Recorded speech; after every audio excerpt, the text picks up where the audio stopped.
దైవజనులు దానియేలు గారికి నేను ఉన్నది చెప్పాలండి. ఎందు నిమిత్తం అంటే బైబిల్లో ఉన్న దానియేలు గారు బహుప్రియుడు.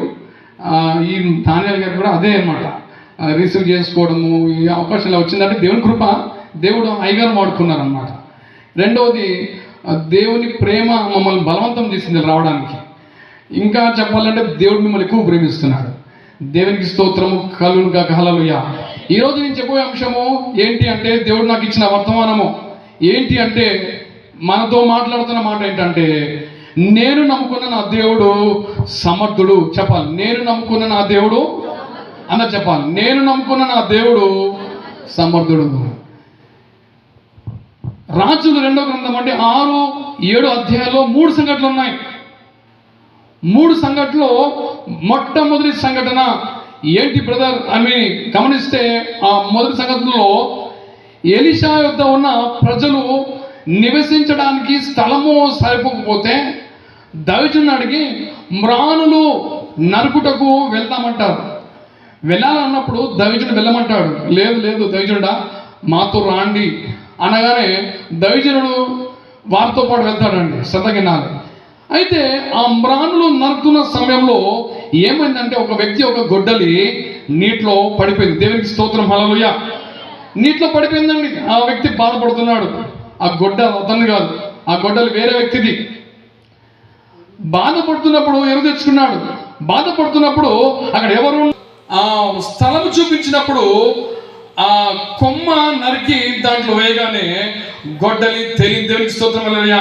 అప్పుడు అంటారు దైవజనుడు 6-7 వచ్చినారో చూస్తే చదవకర్లేదు, ఆ గొడ్డలి పట్టుకోమంటే ఆ వ్యక్తి గొడ్డలి పట్టుకుంటున్నాడు. దేవునికి స్తోత్రం. కోల్పోయినది తిరిగి పొందుకున్నాడు. మన జీవితంలో, వ్యక్తిగత జీవితంలో లేదా కుటుంబంలో అనేక విషయాల్లో చాలా కోల్పోయాము. కోల్పోయి సమకూర్చబడాలంటే అది మనకు అసాధ్యము. అది ఎవరికి సాధ్యం అంటే ఆయనకు మాత్రమే సాధ్యము. ఎందుకంటే నేను నమ్ముకున్న నా దేవుడు సమర్థుడు. చెప్పాలి, నేను నమ్ముకున్న నా దేవుడు. గొడ్డలు పడిపోతే మీరు వేస్తే కొమ్మ చేయగలడు. ఆయన సర్వశక్తి గలవాడు.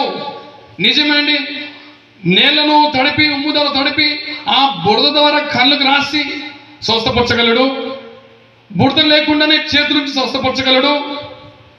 తాకి స్వస్థపరచగలడు. మాట ద్వారా కూడా ఆయన స్వస్థపరచగలడు. ఎలానో చేస్తాడు ఆయన. ఎందుకంటే మనము నమ్ముకున్న మన దేవుడు ఎవరండి, ఆయన సమర్థుడు. దేవునికి స్తోత్రం, హల్లెలూయా. ఈరోజు దేవుడు ఈ ఏం పాలెం అండి, ప్రజలతో చెప్తున్న మాట ఏంటంటే, కోల్పోయినవి తిరిగిస్తానంటున్నాడు. దేవునికి స్తోత్రం, హల్లెలూయా. ఆయన ఇవ్వగలడు, ఆయన ఇస్తాడు. ఆయన మంచివాడు. ఆయన మంచివాడు అండి. సమస్త విధమైన మంచితనం గలవాడు ఆయన. కరుణించువాడు ఆయన. బాధపడుతున్న వారికి సహాయం చేయగలవాడు ఆయన. ఆ వ్యక్తి బాధపడుతుంటే దేవుడు ఆ దైవజనుడు నిలబెట్టుకొని సహాయం చేస్తాడు. ఈరోజు మన కుటుంబంలో ఏం కోల్పోయిందో, సంతోషం లేదా, ఏం కోల్పోయావో అవన్నీ దేవుడు తిరిగి సమకూర్చబోతున్నాడు. నమ్మిన గట్టిగా హల్లెలూయా. ఇది మొదటిదండి. రెండోది చూస్తే అండి, నేను క్లుప్తంగా వెళ్తాను. రెండవది ఏంటంటే, సిరియా రాజు ఇజ్రాయేలుపై యుద్ధంకి వస్తాడు.